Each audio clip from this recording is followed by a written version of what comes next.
So hello everyone, स्वागत है आपका वंस स्मार्ट क्लासेस जयपुर में।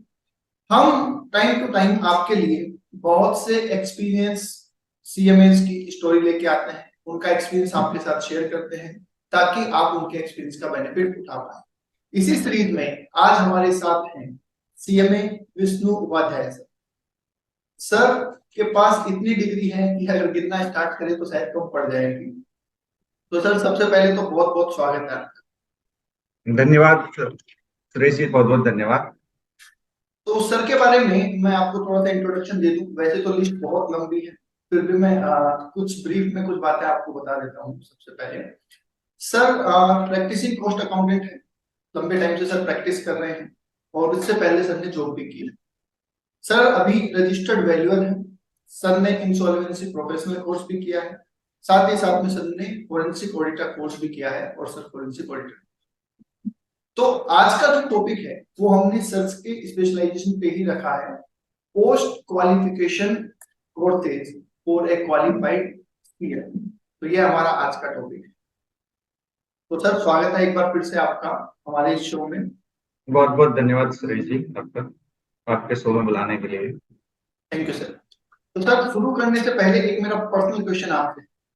हाँ हाँ, बताइए ना, बिल्कुल। जैसे आपका सर इतना एक्सपीरियंस हम देख पा रहे हैं, आपका इतना एक्सपीरियंस है, मैं आपको लंबे टाइम से जानता भी हूँ। तो सर आपके सीएमए जर्नी का कोई किस्सा या सीएमए जर्नी आपने कैसे अपनी पार की, उसके बारे में थोड़ा सा अगर आप शेयर करें तो हमारे स्टूडेंट्स को और व्यूअर्स को काफी फायदा मिले।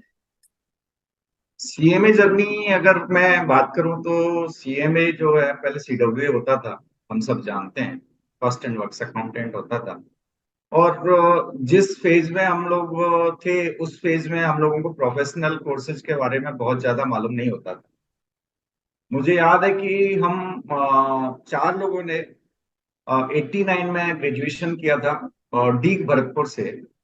और उन चार लोगों में से हम तीन लोग जयपुर आ गए थे मास्टर डिग्री करने के लिए, एमकॉम करने के लिए।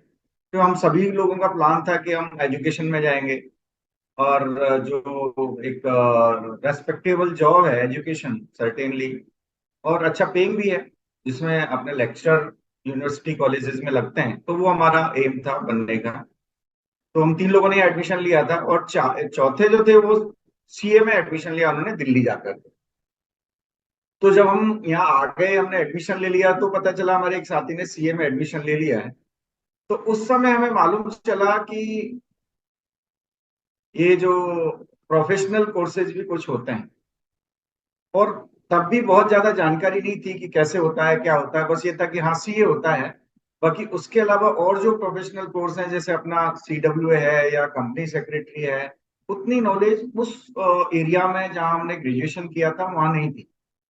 और आज के जैसे व्यवस्थाएं सुविधाएं नहीं थी कि इंटरनेट है, एक्सेस है इंटरनेट के लिए, न्यूज़पेपर में आती सारी सूचनाएं भी आती हैं, वो नहीं था उस। तो मैंने एमकॉम किया। उस समय ऐसी परिस्थितियां हम लोगों की नहीं थी कि हम एमकॉम छोड़ करके एडमिशन ले लिया, फीस दे दी, सब कुछ हो गया तो हम फिर सीए ज्वाइन कर लें या कोई दूसरा कोर्स ज्वाइन कर लें। तो वैसा नहीं था। फिर मुझे याद है कि हम बहुत अच्छा कर रहे थे एमकॉम में। और उसी समय मंडल कमीशन आया 90 में। तो ऐसी कुछ संभावना हो गई कि जो है रिजर्वेशन बढ़ जाएगा और हम लोगों को जो जॉब अपॉर्चुनिटी है वो कम हो जाएगी।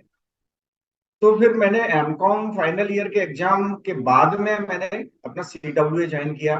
और उस समय हमने दोनों ही कोर्स डिस्कस किए, कंपनी सेक्रेटरी और सीडब्ल्यूए। हमारे एक साथी ने कंपनी सेक्रेटरी ज्वाइन किया और हम दो लोगों ने सीडब्ल्यूए ज्वाइन किया। वो दिन मुझे आज याद है, जुलाई का महीना था, जुलाई 91 का। एग्जाम हो रहे थे हमारे, लगभग हो चुके थे, एक दो पेपर बाकी थे। तब मैंने एमकॉम ये अपने सीडब्ल्यू में एडमिशन लिया एमकॉम फाइनल के बाद में। तो आप सोचिए, आज जो 12th के बाद एडमिशन ले सकते हैं जिनको नॉलेज है, वो हमको एमकॉम के बाद में जानकारी है। अगर इसको हम शॉर्टकट करें तो फिर हमने जैसे यहाँ से गए, जॉब के साथ में किया। तो जॉब के साथ करते हुए हम इसको सीडब्ल्यू कर लिया हम लोगों ने और जॉब भी करते रहे। और जब जब अच्छी अपॉर्चुनिटी आती रही तो हमने जॉब भी स्विच किया। तो मुझे याद है कि जैसे ही मेरी डिग्री कंप्लीट हुई तो मुझे हीरो ग्रुप से एक ऑफर आया, वहां पर मैं असिस्टेंट मैनेजर कॉस्टिंग अपॉइंट हुआ, और मैंने वहाँ 5 साल सर्व किया।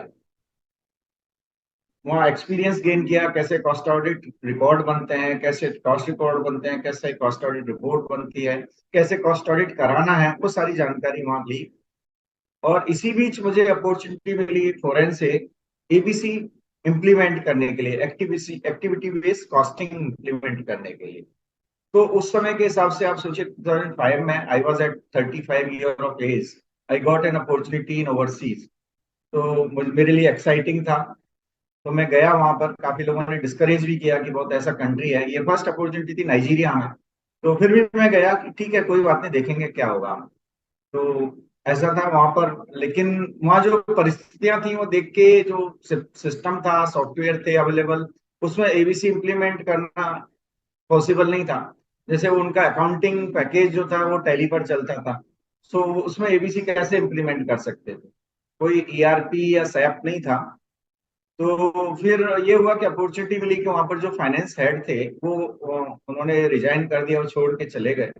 और मुझे फाइनेंस डिवीजन जो था, finance and commerce department head करने की अपॉर्चुनिटी मिली। और मेरा डाइवर्जन फिर कॉस्टिंग से दूसरे एरियाज में हुआ 2006 में। और मेरे अंडर में 40+ जो है फॉरेनर्स काम करते थे उस समय, at the age of 35-36।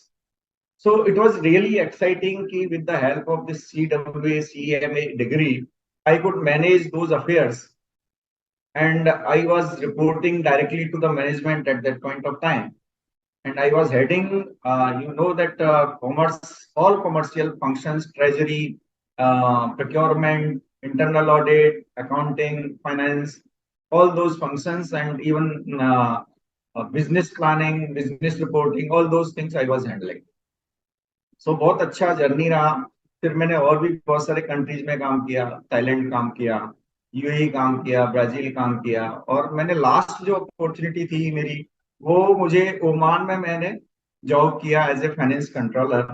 2.5 year काम किया till 2014। And then I decided due to my family issues that I have to be in India, अपने देश में रहना है। तो यहाँ जॉब अपॉर्चुनिटी को मुझे मालूम था कि यहाँ मैं जो यहाँ का जो इन्वायरमेंट है उसमें मैं सस्टेन नहीं कर पाऊंगा, तो मैंने प्रैक्टिस चूज किया। और तब से मैं प्रैक्टिस में हूँ। मैंने कई सारी कंपनीज का टर्न अराउंड में भी काम किया है, बिजनेस टर्न टर्न अराउंड, उनको प्रॉफिटेबल बनाया है। और उसके साथ साथ उनके फाइनेंशियल अफेयर्स को मैनेज किया है। उसके बाद धीरे धीरे मैंने कई सारे जो डिग्री सर्टिफिकेशंस हैं वो मेरे जो अपना बास्केट कह सकते हैं, स्किल बास्केट में ऐड किया है। जैसे प्रोडक्ट बास्केट होता है, ऐसे स्किल बास्केट होता है। हम प्रोफेशनल के पास जो प्रोडक्ट होते हैं वो हमारे स्किल्स होते हैं, तो वो मैंने ऐड किया है। उसके पहले मैंने 2010 तक जो है एमबीए कर लिया था। और उसके साथ फिर मैंने एलएलबी ज्वाइन किया 2010 में। फिर मैंने 2014 में एलएलबी कंप्लीट कर लिया। 2014 में, सॉरी, 2014 में ज्वाइन किया, 2017 में कंप्लीट किया, 2010 में मैंने एमबीए किया। तो एलएलबी के बाद में मैंने इंसॉल्वेंसी प्रोफेशनल जो आईबीपीआई लेके आया 2016 में, आईबीसी कोड 2016, उसमें ये अपॉर्चुनिटी थी कि 15 इयर्स ऑफ प्रैक्टिस जो मेंबर्स हैं, प्रोफेशनल मेंबर्स हैं, उनको डायरेक्ट एंट्री दी गई। तो I was not having 15 year of practice experience, so I could not grab the opportunity for the direct entry. फिर उसके बाद में उन्होंने किया, वो 6 मंथ टेम्परेरी रजिस्ट्रेशन था आईपी के लिए। फिर उन्होंने एग्जाम ये स्टार्ट किया आईपी का, और मैंने एग्जाम ये क्लियर किया, फिर आईपी बना। उसके बाद रजिस्टर्ड वैल्यूअर का भी मैंने दिया इमीडिएट आफ्टर आईपी, तो वो भी मेरा 2018 में दोनों क्लियर हो गया था। और जनवरी 2019 में मेरा रजिस्ट्रेशन भी आईबीपीआई में हो गया था। तो इस तरह से मैं इंसॉल्वेंसी प्रोफेशनल और रजिस्टर्ड वैल्यूअर बन गया जनवरी 2019 में। जून 2018 में इंसॉल्वेंसी प्रोफेशनल का रजिस्ट्रेशन हो गया था। तो इस तरह से करके मेरे जो फील्ड है वो ये एडिशनल फील्ड जो थे प्रैक्टिसिंग के, वो डेवलप हो गए। और मैं रजिस्टर्ड वैल्यूअर का जो मेरा रजिस्ट्रेशन हुआ उससे पहले ही वैल्यूएशन असाइनमेंट करने लग गया था, क्योंकि ये जो मैंडेटरी नहीं था कि रजिस्टर्ड वैल्यूअर ही वैल्यूएशन कर सकता है। It has become mandatory in February 2019। तो उसके पहले मेरा रजिस्ट्रेशन भी हो गया था, तो it continued for this profession, valuation profession. तो ये करते हुए फिर मैंने और भी कोर्सेज ऐड किए अपने बास्केट में, जैसे सर्टिफाइड सीएसआर प्रोफेशनल किया, जो कंपनी सेक्रेटरी इंस्टीट्यूट कराता है। उसके साथ मैंने फोरेंसिक ऑडिटर, जो सर्टिफाइड फ्रॉड एग्जामिनर यूएस का है, association of certified fraud examiner, वो मैंने क्लियर किया 2020 में, कोविड पीरियड में। उसके साथ मैंने इंडिपेंडेंट डायरेक्टर का एग्जाम क्लियर किया 2020 में। फिर डीसा आया अपने इंस्टीट्यूट का, तो डीसा भी क्लियर किया। उसके अलावा और भी सर्टिफिकेशन कोर्स आए, जैसे मैंने 2018 में जब मैं आईपी का एग्जाम क्लियर किया था, उसी समय मैंने Indian institute of banking and finance, IIBF से, जो अपने बैंकिंग वालों को कोर्सेज कराते हैं और दूसरे लोगों को भी कराते हैं सर्टेनली, उनका मैंने एक प्रोजेक्ट फाइनेंस का कोर्स किया। इसके साथ मैंने अपने डिप्लोमा इन फोरेंसिक ऑडिट भी अपने इंस्टीट्यूट जो कराता है वो भी किया, और डीसा कोर्स किया। सर्टिफिकेट इन कंकरेंट ऑडिट भी किया, सर्टिफिकेट इन क्रेडिट मॉनिटरिंग किया अपने इंस्टीट्यूट का, सर्टिफिकेट इन आर्बिट्रेशन किया।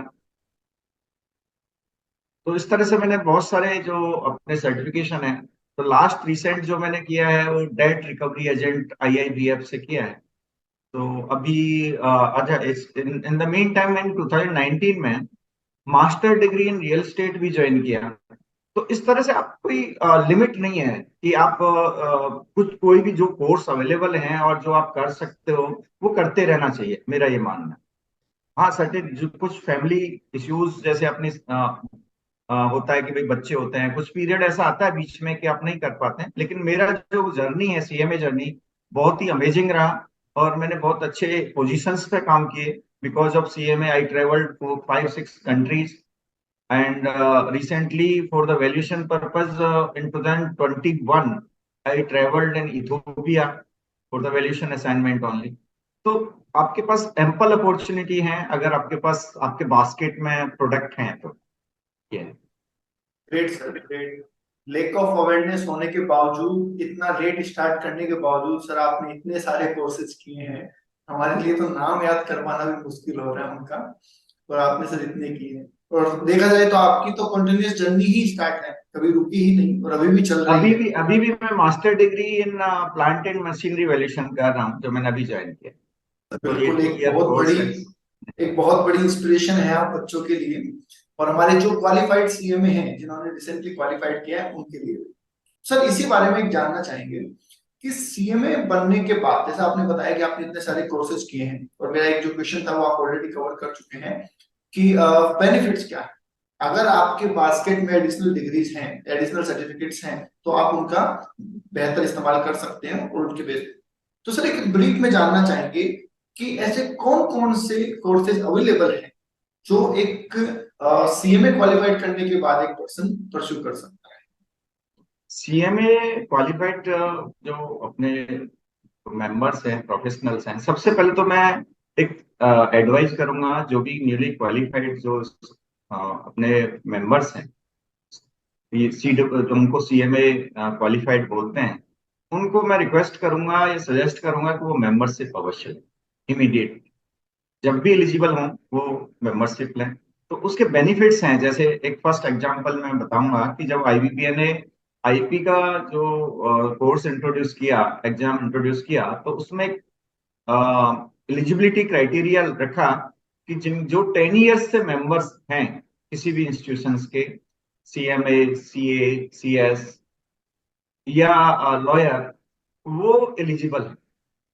तो इसका बेनिफिट हमें कब मिलेगा? बहुत ही नेग्लिजिबल फीस होती है, उसके साथ साथ बहुत सीपी आवर्स भी फ्री ऑर्गेनाइज करते हैं अपने इंस्टीट्यूशंस, वेबिनार करते हैं, तो उससे नॉलेज गेन होता है।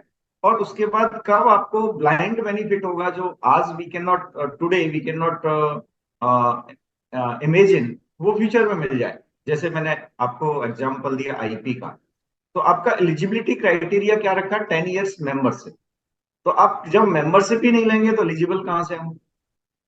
तो ये एक बहुत बड़ा बेनिफिट है मेंबरशिप लेने का। और फिर आप अपने जो एक ग्रुप होता है मेंबर्स का, उनसे इंटरेक्ट करते हो जब आप मेंबरशिप आपके पास होती है। कभी किसी प्रोग्राम में जाते हैं, कभी कोई वेबिनार अटेंड करते हैं, और आपके पास एक लिस्ट भी होती है, उनके एड्रेस भी होते हैं, आप कनेक्ट कर सकते हैं किस सिटी में है आप। सपोज आपका जॉब में भी है और किसी सिटी में आपका जॉब मिलता है नई सिटी में, तो आपके पास क्या है वहां पर इंटरेक्शन के लिए। अगर आप मेंबर हैं तो आपके पास एक लिस्ट ऑफ मेंबर्स है, आप अपने मेंबर से, बीइंग ब्रदर सिस्टर्स, हम सब सीएमए ब्रदर सिस्टर हैं पूरे इंडिया में, तो किसी से भी जाकर मिल सकते हैं, उनके घर चाय पी सकते हैं, उनसे बात कर सकते हैं। तो एक बहुत अच्छा बेनिफिट। तो सर कौन कौन से कोर्सेज अभी हाँ, अवेलेबल हैं? कोर्स का जैसे आप पूछ रहे थे, तो जी सबसे जी। पहले जो मैंने उदाहरण दिया आपको एग्जाम्पल दिया आईपी। दूसरा जो आईपी के लिए जो एलिजिबिलिटी क्राइटेरिया, इसके दो रूट हैं। एक तो सीएमए करने के बाद, कोई भी प्रोफेशनल डिग्री लेने के बाद आप एक एलिजिबिलिटी एग्जाम दे सकते हो, जो पहले जो था ग्रेजुएट इंसॉल्वेंसी प्रोग्राम होता है, जीआईपी। अब उसको कर दिया पोस्ट ग्रेजुएट इंसॉल्वेंसी प्रोग्राम, उसका नाम चेंज कर दिया है। Now it is equivalent to PG. वैसे हमारा CMA itself is equivalent to PG, but उसके बाद अगर आप कोर्स कर रहे हो इंसॉल्वेंसी का, लिमिटेड इंसॉल्वेंसी एग्जामिनेशन एक होता है, वो होता है आपका 10 इयर्स मेंबरशिप के बाद। लेकिन ये 2 इयर्स प्रोग्राम करने के बाद आप जो ये Indian institute of corporate affairs कराता है, और एक और लॉ यूनिवर्सिटी कराती है, तो दो जगह अभी ये हो रहा है, जिसमें अराउंड 100 सीट है एवरी ईयर। तो 4 बैच अभी तक निकल चुके हैं, और वो आप कर सकते हैं 2 इयर्स प्रोग्राम इमीडिएट। अगर आप आपका एक्सपीरियंस 10 इयर्स हो गया है, तो फिर आप ये रूट ना चूज करके दूसरा रूट चूज कर सकते हैं, जिसमें आपको सिर्फ एग्जाम देना है।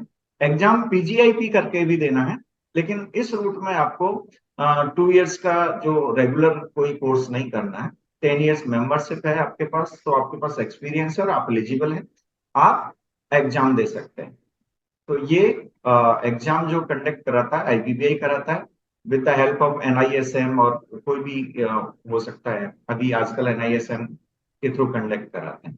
तो उसका एक सिलेबस है, 100 क्वेश्चन उसमें होते हैं, और डिफरेंट लॉज भी कवर है। आईबीसी के अलावा दूसरे लॉज भी हैं, जैसे पार्टनरशिप एक्ट है, कॉन्ट्रैक्ट एक्ट है, और कुछ केस स्टडीज आते हैं।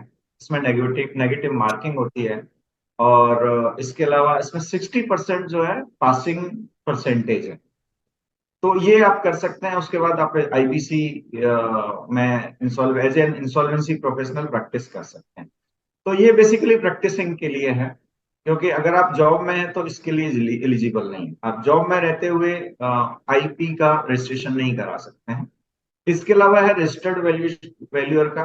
तो रजिस्टर्ड वैल्यूअर आप बन सकते हैं, 3 इयर्स का प्रैक्टिसिंग आपके पास है एक्सपीरियंस, तो रजिस्टर्ड वैल्यूअर का एग्जाम दे सकते हैं। उसमें पहले ट्रेनिंग है 50 आवर्स का, जो करीब 14 आरबीओज हैं अभी, वो सब कराते हैं पूरे देश में।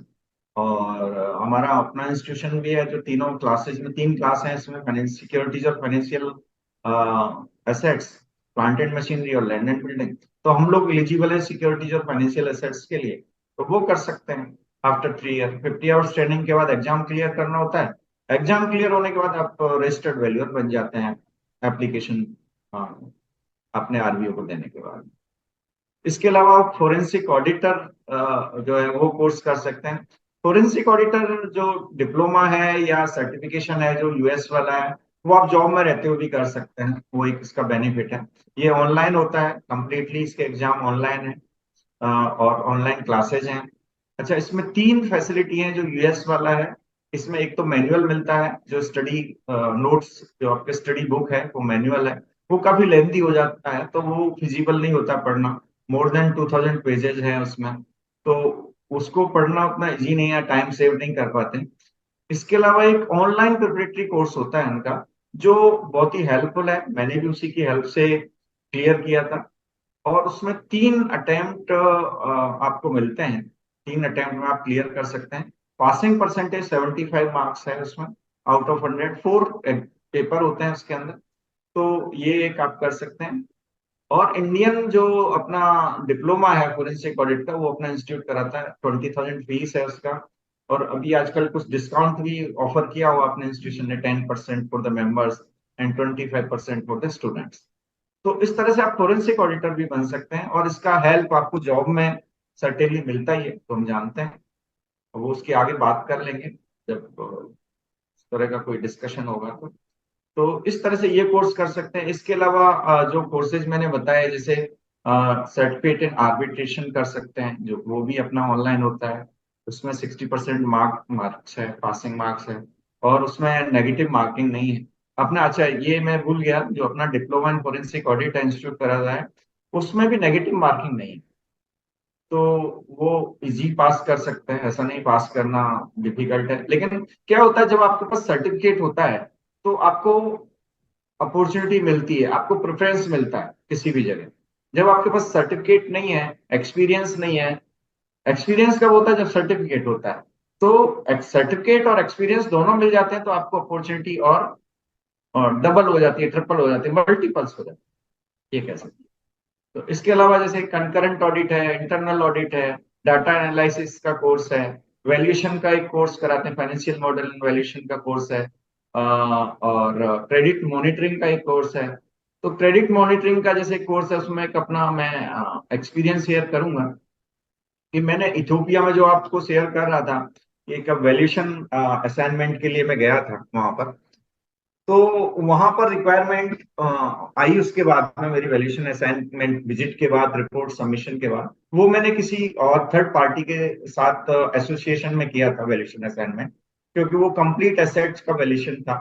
तो मैंने सिर्फ सिक्योरिटीज और फाइनेंशियल पार्ट किया था उसमें वैल्यूएशन। उसके बाद वहाँ अपॉर्चुनिटी आई कि प्रोजेक्ट मॉनिटरिंग का, हमारे जो इंडियन बैंक है एग्जिम, इंपोर्ट एक्सपोर्ट, जो export import bank of India, उसने वहाँ फंडिंग किया हुआ ओवरसीज प्रोजेक्ट के लिए। तो बैंक में रिक्वायरमेंट आई तो वहां पर उन्होंने कोटेशन मांगा। तो I was having the credit monitoring certificate with my basket, so I got opportunity for this assignment. So now I am doing that foreign assignment as a regular of my practice since last 2.5 years. तो वो quarterly एक report जाती है, तो that is the benefit of any additional certification. ये इतने सारे। जी। Sir ये तो ऐसे बहुत सारे कोर्सेज हो गए हैं। बहुत सारे और कोर्सेज। एक छोटी सी चीज मैंने ऑब्जर्व की है जी। कि अभी जो लोग क्लियर कर रहे हैं और जो हमारे स्टूडेंट्स हैं या जो नए मेंबर बने हैं, उनको ये लगता है कि पता नहीं इन कोर्सेज को करने का बेनिफिट होगा या नहीं होगा, या फिर वो थोड़ा सा ये जज नहीं कर पाते, डिसाइड नहीं कर पाते, उनको गाइडेंस नहीं मिल पाती कि कौन सा कोर्स किया जाए।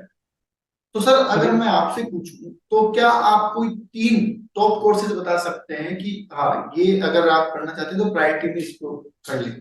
हाँ, 3 कोर्स बताऊंगा, और आप जो बात कह रहे हैं वो मेरे पास भी ऐसे बहुत सारी क्वेश्चंस क्वेरीज आते हैं। सर हम कोर्स करें तो हमें क्या अपॉर्चुनिटी मिलेगी, क्या फायदा है इसका। तो मैं उनको कहता हूँ कि भाई अगर आप इमीडिएट बेनिफिट देख रहे हो तो आप मत करिए, ठीक है ना। ये एक इन्वेस्टमेंट है, अपने आप पर इन्वेस्ट करते रहना चाहिए। अगर मैं आज कैलकुलेट करूं पिछले 4-5 साल में, तो मैंने करीब 10 लाख रुपए ऑलमोस्ट मैंने अपने एजुकेशन पे इन्वेस्ट किया है पिछले 3-4 साल के अंदर। अगर मैं उसको कैलकुलेट करके सबको बताऊं तो 10 लाख रुपीज मैंने अपने ऊपर इन्वेस्ट किया अप्रोक्सीमेट। तो इसका इन्वेस्टमेंट अपने ऊपर है, इसका बेनिफिट फ्यूचर में मिलेगा।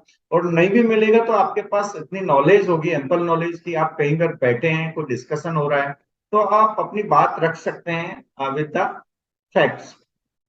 अब आपने बोला 3 जो टॉप मोस्ट प्रेफर्ड जो कोर्सेज हैं, तो फोरेंसिक ऑडिट एक बहुत अच्छा कोर्स है, वो कर सकते हैं। और इसमें मैं तो कहूंगा कि अपना, अगर फॉरेन जो डिग्री सर्टिफिकेशन है फोरेंसिक में, वो थोड़ा कॉस्टली है, अगर वो नहीं कर सकते तो अपना इंडियन डिप्लोमा करना चाहिए सभी सीएमएज को। इवन स्टूडेंट्स भी कर सकते हैं, अगर ड्यूरिंग द एजुकेशन वो कर लेते हैं तो भी बहुत अच्छा है। दूसरा है कि सैप कोर्स जो हमारा है, जो हमारा इंस्टीट्यूट कराता है एसएपी, वो करना चाहिए।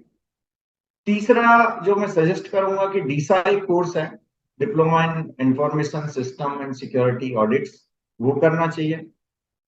और एक इंटरनल ऑडिट पर भी कोर्स कराते हैं। तो ये 4 कोर्स मैं कहूंगा 3 के बजाय कि आप 4 कोर्स प्रेफर करें, चारों करें जैसे ही आपको टाइम मिले। और बहुत ज्यादा कॉस्ट नहीं है, 4 कोर्स करने में आपकी टोटल कॉस्ट अप्रोक्सीमेट 70-60 थाउजेंड आएगी मुझे लगता है। 80,000 मान लीजिए, 70,000 आई थिंक टोटल कॉस्ट आएगी। तो बहुत ज्यादा कॉस्टली अफेयर्स भी नहीं है, 4 कोर्स होंगे आपके पास। यूं तो कोर्स आप बहुत सारे हैं, जैसे आप CIA कर सकते हैं, सर्टिफिकेट इन इंटरनल ऑडिट कर सकते हैं, ACCA कर सकते हैं, जिससे आपको आपके करीब 9 पेपर एग्जाम्प्ट भी हो जाते हैं। जो हमारे CMA हैं उनके लिए केवल 5 पेपर देने होते हैं।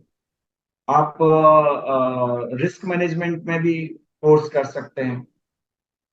बहुत सारे कोर्स हैं, लेकिन अगर ये 4 कोर्स भी कर लेते हैं तो आपके लिए अपॉर्चुनिटीज अच्छी हैं, क्योंकि आप जैसे सैप कोर्स है तो बहुत जो अच्छी कंपनियां हैं वो सैप में काम करती हैं, तो इसलिए आपको अपॉर्चुनिटी मिलेगी। फिर आज जो है मनी जो मैनेजमेंट है बहुत डिफिकल्ट है, और उसमें मैनिपुलेशंस बहुत लोग करते हैं, मैनेजमेंट भी करता है, एम्प्लॉयज भी करते हैं। तो उसमें आपको फोरेंसिक ऑडिट बेनिफिशियल रहेगा। इंटरनल ऑडिट और फोरेंसिक ऑडिट दोनों का जो है डिफरेंट है सर्टेनली, बट स्कोप अलग अलग है, ये है। और दोनों कुछ म्यूचुअल मिक्स भी कह सकते हैं, दोनों कॉमन भी है, कुछ पार्ट कॉमन भी है। तो इस तरह से इंटरनल ऑडिट भी, जो बिग 4 कंपनी है उनका इंटरनल ऑडिट का एक सेपरेट एक उनका पोर्टफोलियो रहता है। वहां पर वो इंटरनल ऑडिट ही करते हैं, तो वहां पर भी अपॉर्चुनिटी मिलती है बिग 4 में। और आज CMAs को भी प्रेफर कर रहे हैं, ऐसा नहीं है कि सिर्फ दूसरे जो प्रोफेशनल है उनको करते हैं, CMAs को भी प्रेफर किया जाता है, तो वहाँ एक अपॉर्चुनिटी मिलेगी। तो इस तरह से ये दिशा जो सिस्टम ऑडिट है, तो ये भी आपके इंटरनल ऑडिट में भी काम आएगा, फोरेंसिक ऑडिट में भी काम आएगा। तो ये कोर्स जो है, 4 कोर्स हमको करने चाहिए। सर आपने ये जो 4 कोर्स बताए हैं, ये प्रैक्टिसिंग CMA जो है उनके लिए ज्यादा बेनिफिशियल है, या जॉब में जो है CMA उनके नहीं, लिए ये जो है बेनिफिशियल? ये सभी के लिए बेनिफिशियल है। और 4 कोर्स जॉब वालों के लिए और प्रैक्टिस वालों के लिए इक्वली बेनिफिशियल है। तो चारों कर सकते हैं, दोनों ही कर सकते हैं, मतलब आपको जो प्रैक्टिस में वो भी कर सकते हैं, और जो जॉब में वो भी कर सकते हैं। जो जॉब में उनको जो दूसरे एरियाज में अपॉर्चुनिटी मिलेगी, उनको ग्रोथ मिलेगी, इंक्रीमेंट मिलेगा, प्रमोशंस मिलेंगे। और जब स्विच करने में, जॉब स्विच करने में भी हेल्पफुल रहेगा, अगर अच्छी कंपनी ज्वाइन करना है, दूसरी जगह ज्वाइन करना है। क्योंकि ग्रोथ ऐसे ही होती है, एक जगह भी होती है लेकिन उसके लिए टाइम लगता है, दूसरी जगह आप स्विच करते हैं तो जल्दी ग्रोथ होती है। और आपके कई बार होता है कि आप जहाँ कर रहे हैं उससे थोड़ा सा बोरिंग होने लगता है, तो वो जो है दूसरा आपको जॉब अपॉर्चुनिटी मिलती है, आप एक्साइटेड रहते हैं, एक्साइटमेंट रहता है, तो वो एक अच्छी चीज, वो करना चाहिए। जहां तक प्रैक्टिसिंग की बात है, तो प्रैक्टिसिंग के लिए सर्टेनली फोरेंसिक ऑडिट जो है, फोरेंसिक ऑडिट, इंटरनल ऑडिट, दिशा, ये हेल्पफुल है ही है। उसके अलावा आप रजिस्टर्ड वैल्यूअर और IP का भी करना चाहिए। और IP के लिए एलिजिबल होता है आफ्टर 10 ईयर, रजिस्टर्ड वैल्यूअर के लिए आफ्टर 3 ईयर ही एलिजिबल हो, तो वो जल्दी कर सकते तो सर जब कोई भी प्रैक्टिसिंग कॉस्ट अकाउंटेंट या फिर जॉब में कॉस्ट अकाउंटेंट है, तो वो ये कोर्स करना तो चाहते हैं, और उनके एक प्रॉब्लम आती है, वो है टाइम मैनेजमेंट। इधर हम हैं। टाइम कैसे निकालें, तो उसके बारे में आप थोड़ा बताइए कि कैसे वो इसको मैनेज कर सकते हैं अपनी जॉब के साथ या अपनी प्रैक्टिस के साथ, मतलब कितना टाइम इसमें रिक्वायर्ड रहेगा डेली बेसिस पे, अगर अपन बात करें। सुरेश जी, इसमें अगर हम कहें कि 2 घंटे ये कोर्स जो है ऑनलाइन क्लासेज होती हैं मैक्सिमम सभी की, तो ये बहुत ज्यादा डिफिकल्ट नहीं है। अगर आप 2 आवर्स पर डे देते हैं तो मुझे लग रहा है विद इन 2 मंथ और 3 month you will be able to crack any of the exam. जो दिशा और डिप्लोमा इन फोरेंसिक ऑडिट या इंटरनल ऑडिट, ये बहुत ज्यादा डिफिकल्ट कोर्स नहीं है एग्जाम क्लियर करने के पर्सपेक्टिव। जो रजिस्टर्ड वैल्यूअर है वो थोड़ा डिफिकल्ट है, तो उसमें आप 3-4 महीने 2-2 घंटे पढ़ेंगे रेगुलर तो आप इजीली क्लियर कर सकते हैं। लेकिन कंटिन्यूटी जरूरी है स्टडी में। और टाइम मैनेजमेंट तो ये है कि टाइम तो आपको इसको इन्वेस्टमेंट मान के चलना पड़ेगा। और अपने जो प्रैक्टिसिंग एरिया है, जहां आपका दिखता है कि टाइम ज्यादा इन्वॉल्वमेंट है और रिटर्न कम है, तो उस काम को धीरे धीरे थोड़ा कम करना चाहिए अपने प्रैक्टिसिंग एरिया से। तो वहां से काम कम करके आप इसमें इन्वेस्ट करेंगे तो आप देखेंगे कि आप 6 महीने में उसी जो टाइम आप दे रहे थे, जहां पर आपकी रिटर्न कम थी, उससे अच्छी रिटर्न आप इसमें ले सकते हैं। सर इसमें जैसे जितने भी कोर्सेज हैं, तो इनमें इंस्टीट्यूट भी हमें कुछ क्लासेस प्रोवाइड करता होगा? इंस्टीट्यूट करता है, हमारा आरबीओ है। एक्चुअली जो कोर्स मैंने चार बताए, जो जो दोनों के लिए बेनिफिशियल है, प्रैक्टिसिंग और जॉब में, जो हमारे हैं कॉर्पोरेट्स में है, जैसे डीसा है, डीएफए है, सर ये डिप्लोमा इन इंटरनल ऑडिट है, या सैप है, ये हमारे इंस्टीट्यूट जो है ऑनलाइन क्लास देते हैं। और जो रजिस्टर्ड वैल्यूअर का जो एग्जाम है उसके लिए आरबीओ है हमारा, आरबीओ आईसीएमएआई, वो 50 आवर्स के ऑनलाइन क्लासेस देते हैं। और वो लगभग हर 3 महीने में, 2 महीने में क्लास ऑर्गेनाइज करते हैं, बैच ऑर्गेनाइज करते हैं। तो उसमें कोई ऐसा इश्यू नहीं है, उसमें इजीली कर सकते तो सर ये जो क्लासेज होती है, इनका कोई फिक्स टाइम है इंस्टीट्यूट का, या फिर हम अपनी कन्वीनियंस के हिसाब से कभी भी ले सकते हैं। नहीं, इनका फिक्स टाइम है, तो मोस्टली जो है इवनिंग आवर्स में होती हैं। जो रजिस्टर्ड वैल्यूअर के लिए जो क्लासेस हैं वो वीकेंड्स में होती है, फ्राइडे सैटरडे संडे, जैसे 2 वीक को क्लब कर दिया। Sometimes they do it continuously within a week. तो इस तरह से वो ऑर्गेनाइज करते हैं। कुछ बैच कंटिन्यूअसली करते हैं, कुछ बैच वो वीकेंड्स में करते हैं, जो 2 वीकेंड्स को क्लब करके 50 आवर्स हो जाते हैं। हैं? तो सर काफी अच्छी बातें बताई आपने, मैं भी ट्राई करूंगा इसमें से कुछ कोर्स करने की। बिल्कुल करना चाहिए, मैं तो सभी को कहता हूँ। मैंने जहाँ जहाँ भी जॉब किया, जैसे मेरे असिस्ट जो मेरे को हेल्प करते थे, जो कलीग्स होते थे, उनको भी मैं हमेशा एडवाइज करता था कि आपको कुछ ऐड करना चाहिए। आपको एग्जांपल दूंगा, मैं 2014 में मैंने ओमान से छोड़ा था। अभी अराउंड 10 डेज बैक मेरे कलीग का फोन आया, मैसेज आया व्हाट्सएप पे कि मैं कुछ कोर्स करना चाहता हूँ, तो मैं सीएमए करना चाहता हूँ, आप बताइए कैसे करना है। तो मैं अभी भी लोगों से टच में हूँ, जिनके साथ मैंने बहुत पहले भी काम किया, उनके साथ भी टच में हूँ। और वो उनके साथ डिस्कशन में मुझे कोई मेरे को ऐसा नहीं लगता कि मेरा टाइम किल हो रहा है, वेस्ट हो रहा है। मैं हमेशा इस चीज के लिए अवेलेबल रहता हूँ, मेरे कलीग्स के लिए। सर जो एक हमारे व्यूअर का मैसेज है, जी। वो ये पूछ रहे हैं कि इंस्टीट्यूट जो है हमारा आईसीएमए जो है, हम्म, वो भी कुछ कोर्सेज करा रहे हैं जीएसटी पे, इनकम टैक्स पे, अपीलेट प्रोसीजर पे। हाँ हाँ। तो क्या वो कोर्स करने भी बेनिफिशियल है? हाँ, वो भी सर्टेनली, जो हमारा टैक्स डिपार्टमेंट करा रहा है वो भी बेनिफिशियल है सर्टेनली। और मैंने अपने जो एक ग्रुप बनाया हुआ है, इंडिविजुअल ग्रुप्स में मैंने अपने जो सीएमए मेंबर्स हैं जयपुर में, लगभग सभी को वो शेयर भी किया था recently, around 20 days back, 15-20 days back. तो हो सकता है आपके पास भी वो मिला हो मैसेज, जो टैक्सेशन डिपार्टमेंट हमारा करा रहा है। करीब 5-6 कोर्स हैं उनके, जीएसटी बेसिक, जीएसटी एडवांस, और अपीलेट वाला भी है। वैसे 5 या 6 कोर्सेज हैं, तो वो करने चाहिए, बिल्कुल करने चाहिए वो। तो सर अभी एक और मैसेज आ रहा है, जी। ये पूछ रहे हैं कि सर देखो अभी तो हमारी स्टडी खत्म हुई है, अभी हाँ हमारा रिजल्ट आया है, हाँ। और हमें लगता है कि इतनी स्टडी काफी है। तो क्या हमें सीएमए बनते ही तुरंत कोर्स स्टार्ट कर देने चाहिए, या थोड़ा रिलैक्स करके हमें मतलब थोड़ा टाइम के बाद उसको स्टार्ट करना चाहिए? देखो तो ये what will be the best time for starting?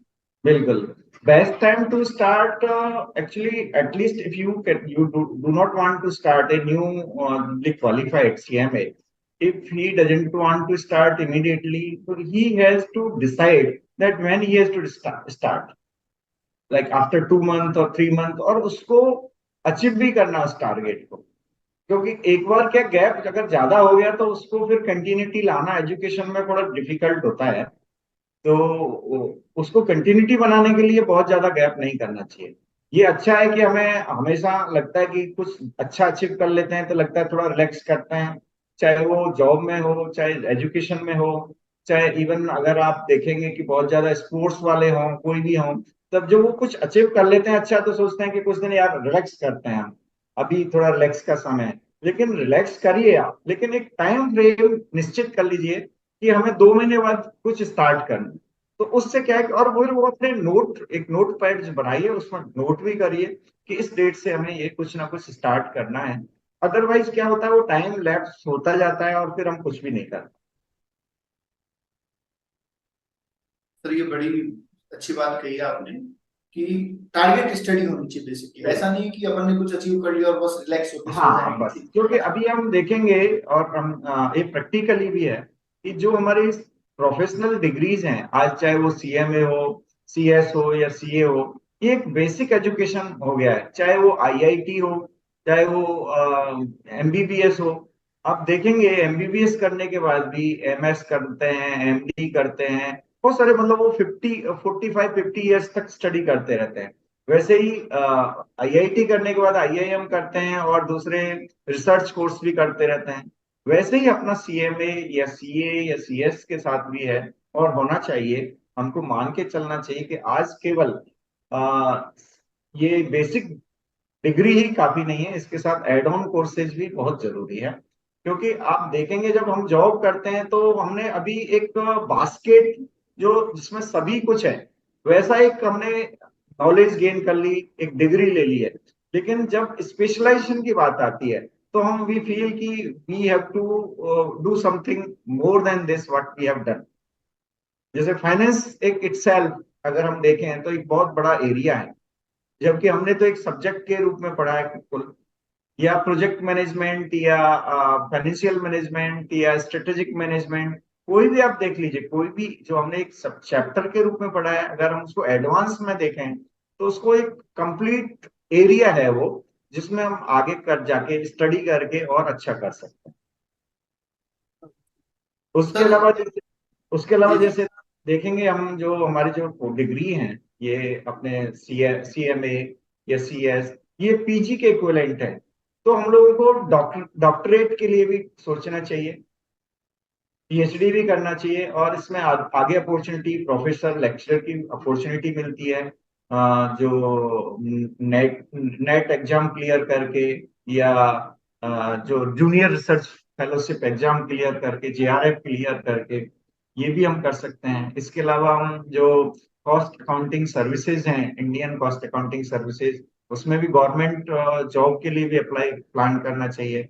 जैसे अभी अपने एक मेंबर को जॉब मिली है, ये equivalent to IAS equivalent job होती है, जो यूपीएससी कंडक्ट कराता है। तो ये भी हमें अपने प्लान में रखना चाहिए। जरूरी नहीं है कि हम जॉब में, प्राइवेट जॉब में ही रहें, गवर्नमेंट जॉब में भी आप अच्छी अपॉर्चुनिटीज हैं, तो उसका भी सोचना चाहिए। और उसके रिलेटेड कुछ आगे होगा तो अपने प्लान कर सकते हैं उस पर, डिटेल प्रोग्राम के लिए। सर, एक लास्ट क्वेश्चन है आज का जी। कि जो पूछ रहे हैं, हमारे एक मेंबर ही है, वही पूछ रहे हैं कि सर कोई एज लिमिट है क्या इन कोर्सेज की, कि कुछ एज लिमिट है कि उससे पहले ही करना है? नहीं, देख, इस जो जितने भी कोर्स मैंने अभी तक बताए हैं आपको, गवर्नमेंट जॉब के अलावा जो हैं, उसके अलावा कोई भी एज लिमिट नहीं। गवर्नमेंट जॉब के लिए certainly there is age limit 28 years है, if I am not wrong. But other जो भी कोर्सेज हैं, कोर्सेज के लिए कोई एज लिमिट नहीं है। Even at age of 100 we can do any of the course. एक आईपी का है, वो कह सकते हैं, आईपी और आरवी का, उसमें कुछ रेस्ट्रिक्शंस हैं कि आफ्टर 70 ईयर ऑफ एज कुछ बैंक्स जो है इम्पेनल नहीं करते हैं, या वैल्यूएशन में कुछ वो है, तो वो 70 ईयर ऑफ एज तो हम इनके मान सकते हैं, आईपी की मान सकते हैं आईपी के लिए। बाकी और किसी कोर्स में ऐसा नहीं। Okay sir, thank you so much, आपने बहुत सारी चीजें कही। लास्ट थैंक में हम चाहेंगे कि हम आप हमारे व्यूअर्स को 3 सजेशन दें कोई भी, कि वो तीन अपनी सजेशन पोस्ट क्वालिफिकेशन लाइफ को इम्प्रूव कर सके। पोस्ट क्वालिफिकेशन लाइफ में 3 सजेशन है। एक तो टाइम का, जो जैसे हमने बात की कि after immediate of qualification we have to make a target कि we have to start a new course after let's say within 2 month और 6 month. It should not be more than 6 month. if you will go beyond more than 6 months, beyond 6 months, then it will be very difficult to start any of the course, क्योंकि हम दूसरी चीजों में उलझ जाएंगे और हम लोग कुछ स्टार्ट नहीं कर पाएंगे।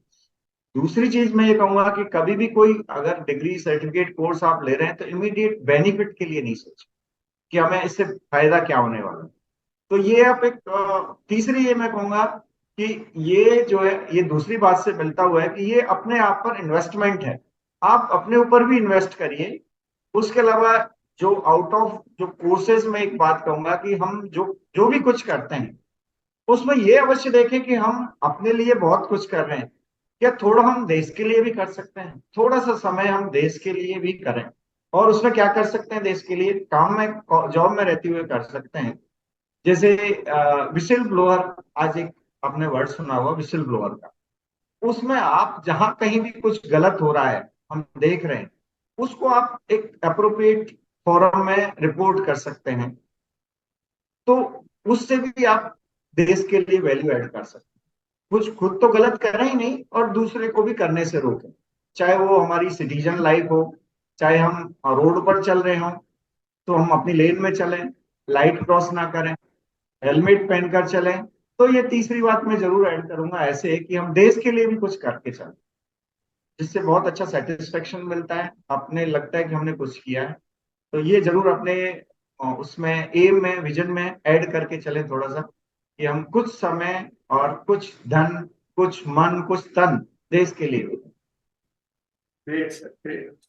तो आज के लिए इतना ही। सर ने बहुत ही अच्छी बातें बताई हैं कि खुद पे इन्वेस्ट करें, और ये एक लॉन्ग टर्म इन्वेस्टमेंट है, इमीडिएट बेनिफिट नहीं है। आप सोचिए कि कोर्स कर लिया और तुरंत आपको कुछ मिल जाए, बट ये एक लॉन्ग टर्म बेनिफिट है। और यस, अपने साथ साथ अपने देश के लिए भी करें, सोसाइटी के लिए भी कुछ करें। तो सर बहुत बहुत धन्यवाद आपका, आपने अपना एक्सपीरियंस शेयर किया। धन्यवाद। आई होप हमारे व्यूअर्स इसका फायदा उठाएंगे, और इन फ्यूचर सर हम आपके और भी समय लेना चाहेंगे, और पर्टिकुलर जो हमारे कोर्सेज हैं उनके ऊपर भी आपसे डिटेल डिस्कशन बिल्कुल, चाहिए। स्पेसिफिक कोर्स बेसिस हम एक प्लान कर सकते हैं कि किस कोर्स के बिल्कुल। लिए कैसे तैयारी करनी है, क्या होता है, क्या क्या क्वेश्चंस आते हैं, तो हम एक ओवरव्यू, कोर्स का ओवरव्यू लेकर के कर सकते बहुत बहुत धन्यवाद सर, अपना टाइम हैं। थैंक निकालने। You Suresh ji, thank you याद सर। करने के लिए। Thank you sir.